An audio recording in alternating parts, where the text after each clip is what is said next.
এই যে ভাস্কর্যের মাথাটা ভেঙে ফেলছে, এখানে কে ছিলেন আপনাদের সামনে? এটা নজরুল ইসলাম, মাথাটা তো নাই। মাথাটা উড়িয়ে দিয়েছে।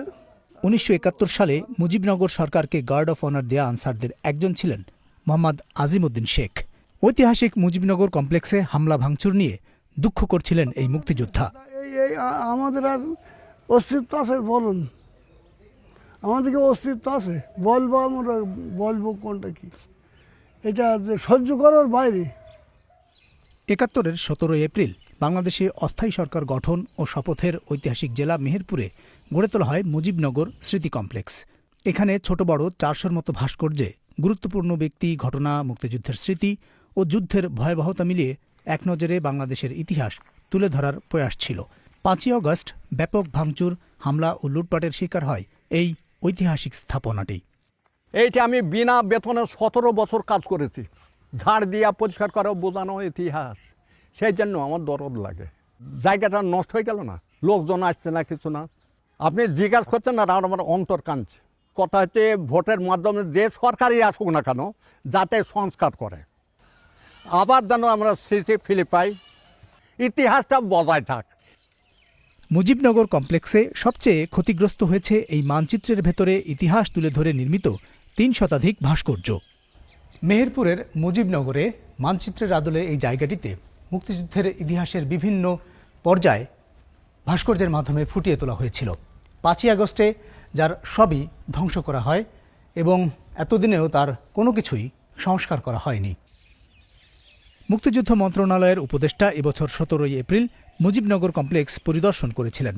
এ জায়গার সংরক্ষণ এবং ভাস্কর্য পুনর্নির্মাণ নিয়ে সরকারের কী চিন্তাভাবনা তুলে ধরেন তিনি। এটা মেরা দেখতে কীরকম, একটা হাত ছোট একটা হাত বড়, মানে সামঞ্জস্যপূর্ণ কম। তো সেখানে কিছু কিছু স্কাল্পচারের বিকৃতি করেছে, ভেঙেছে ইত্যাদি।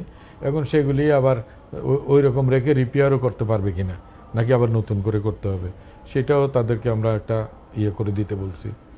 বাংলাদেশের মুক্তিযুদ্ধের সাথে রিলেটেড একটা বিষয় এত অবহেলায় তৈরি করতে পারে, আমি ফার্স্ট টাইম দেখে আমি বিস্মিত হয়েছি। ৫ই আগস্ট এবং তার পরেও সারা বাংলাদেশে ৭১-এর স্মৃতিচিহ্ন, ভাস্কর্য, মুক্তিযুদ্ধের বিভিন্ন জাদুঘর ভাঙচুর ও লুটপাট হয়েছে। ৭ই মার্চ ও ১৬ই ডিসেম্বরের ঐতিহাসিক সোহরাওয়ার্দী উদ্যানও এর অন্যতম। অবহেলা মোটেও নেই, কিন্তু সরকারি কাজগুলো যেরকম ডিমে তালে হয়, তো এটা ওই রকমেরই একটা ব্যাপার আর কি।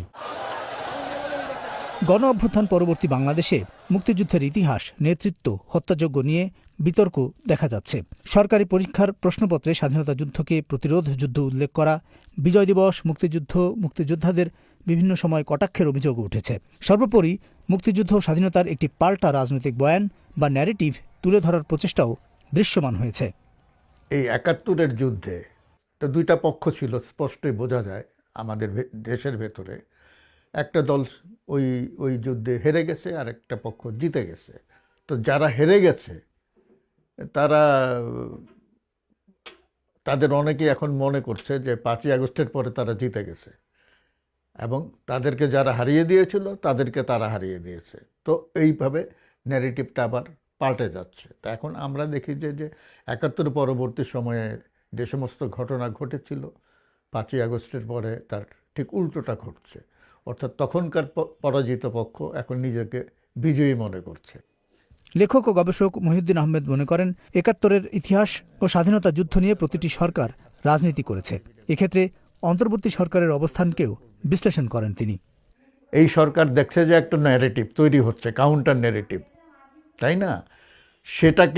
সেটার উপর ভর করে কিন্তু এই সরকার আছে অনেক ক্ষেত্রে আমরা দেখি।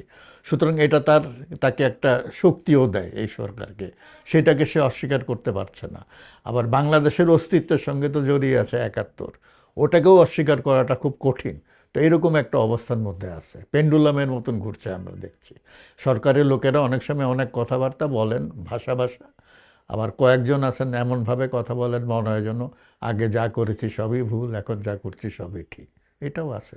আমরা কোনো নির্দিষ্ট রাজনৈতিক আদর্শ কিংবা এরকম কারো পরিকল্পনা, কারো ন্যারেটিভ ক্যারি ফরওয়ার্ড করার আমাদের কোনো দায় নেই, আমরা সেটা করছিও না। আমরা একটা নির্বাচন আয়োজনের দিকে যাচ্ছি, বাদবাকি বিজয় দিবসকে নিয়ে, স্বাধীনতা যুদ্ধকে নিয়ে কারা ওন করবে, কারা এটা ডিজাইন করবে, কারা কি করবে, এটা দায় তাদেরকেই বহন করতে হবে। যারা এই সমস্ত নিয়ে যারা বিতর্কগুলো সৃষ্টি করছে, এই বিতর্ক নিরসনের দায়ও তাদের। বাংলাদেশে সরকার পরিবর্তনের সাথে সাথে স্বাধীনতা মুক্তিযুদ্ধের ইতিহাসেও একটা পরিবর্তনের সংস্কৃতি দেখা যায়।